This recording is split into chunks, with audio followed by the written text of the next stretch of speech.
नमस्कार, मी पंजाब डक हवामान अभ्यासक. आज आहे 14 ऑगस्ट 2024. आजपासून परत शेतकऱ्याला सांगतो, ज्यावेळी समजा एखादं समजा लाईट नसली, सॅटेलाइट जर बंद पडलं तर निसर्ग कसा अंदाज देतो तुम्हाला ह्या याच्यानुसार दाखवणार आहे. तर तुम्ही बघा, आज दिवस मावळत असताना असं लाल आभाळ झालेलं आहे, तांबडं झालेलं आहे. असं झाल्याच्या नंतर जवळपास 72 तासामध्ये त्या ठिकाणी पाऊस येतो. म्हणून हा अंदाज निसर्ग देऊन जातो. ज्यावेळेस समजा दिवस मावळत असताना पावसाळ्यामध्ये अशी परिस्थिती होते, त्याला त्या भागामध्ये जवळपास 3 दिवसामध्ये त्या ठिकाणी पाऊस येतो. हे कारण निसर्ग सांगतो.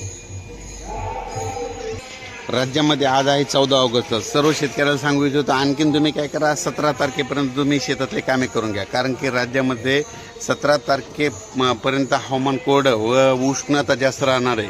कडक ऊन राहणार आहे, की गरमी राहणार आहे, की खूपच गरमी राहणार आहे. त्याच्यामुळे सर्व शेतकऱ्यांनी अंदाज लक्षात घ्यायचा.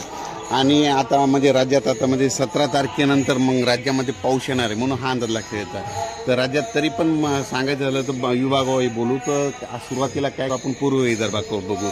आज हे 14, 15, 16च्या दरम्यान पूर्व विदर्भामध्ये जवळपास चंद्रपूर, नागपूर, त्याच्यानंतर यवतमाळ, नांदेड, बिलोली आपण सांगितलं होतं की तसंच लातूर, अहमदपूर, तसेच सोलापूर या भागापर्यंत ह्या 2-3 दिवसामध्ये पाऊस येणार म्हणजे तिकडल्या भागामध्ये.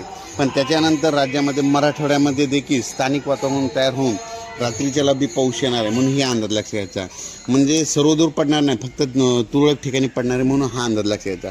पण राज्यात एकंदरीत बघितलं उत्तर महाराष्ट्राकडे आता 14, 15, 16, 17 पण जवळपास 20-22 पर्यंत 22 पर्यंत सूर्यदर्शन राहणार, कडक राहणार आहे. गरमी पण खूप राहणार आहे. अशी गरमी राहणार आहे की जशी मुंबईला जशी असते गरमी तशी गरमी जाणवणार आहे, म्हणून हा अंदाज लक्षात घ्यायचा.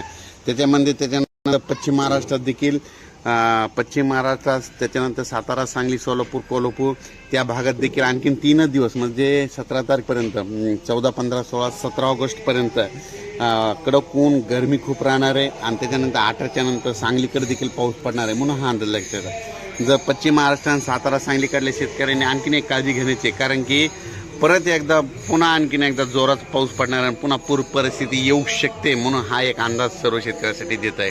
राज्यात एक परत पुन्हा आणखीन मराठवाड्याकडे बघू.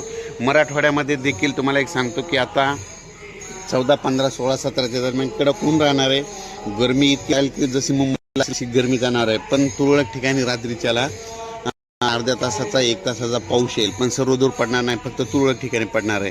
आणि परत आपण काय करू की आणखीन पूर्व विदर्भ आणि पश्चिम विदर्भ, तर पूर्व विदर्भ, पश्चिम विदर्भ देखील 2-3 दिवस आणखीन कडक ऊन पडणार आहे. म्हणजे जवळपास 18 तारखेपर्यंत कडक ऊन राहणार आहे, गरमी देखील राहणार आहे, म्हणून हा अंदाज लक्षात घ्यायचा. पण राज्यामध्ये पूर्व विदर्भ आणि पश्चिम विदर्भात देखील 18च्या नंतर पुन्हा एकदा पावसाचं वातावरण तयार होणार आहे, पाऊस येणार आहे.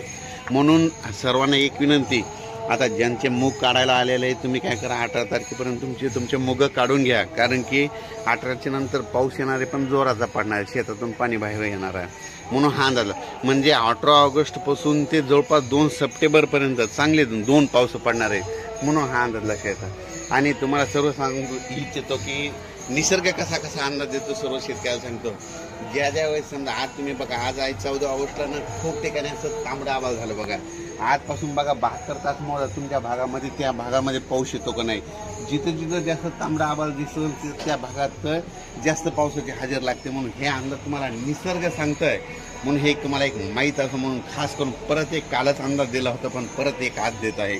म्हणून सर्व शेतकऱ्यांना सांगितलं होतं की राज्यामध्ये सांगायचं झालं तर सध्यामध्ये आता ह्या 14, 15, 16च्या दरम्यान जवळपास 14, 15, 16, 17च्या दरम्यान यवतमाळ जिल्हा, त्याच्यानंतर पुसद, त्याच्यानंतर वाशिम, हिंगोली, त्याच्यानंतर नांदेड जिल्हा, बिलोली, आदिलाबाद, त्याच्यानंतर अहमदपूर, त्याच्यानंतर इकडं कर्नाटकच्या बॉर्डरनं जवळ ह्या 2-3 दिवस म्हणजे थोड्या मोजक्या ठिकाणी पाऊस येणार आहे, म्हणून हा अंदाज लक्षात घ्यायचा. पण सर्व शेतकऱ्याला सांगू इच्छितो की तुम्ही काय करा, ह्या म्हणजे 18 तारखेपर्यंत आता मुग आलेत काढायला, तर तुम्ही तुमचे मुग काढून घ्या.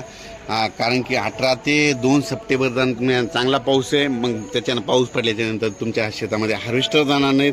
हार्वेस्टर न गेल्यामुळं तुमचे मुग त्या ठिकाणी अडकून पडतील. त्याच्यामुळं 18 तारखेपर्यंत तुम्ही तुमची मुगाची काळजी घ्यावी.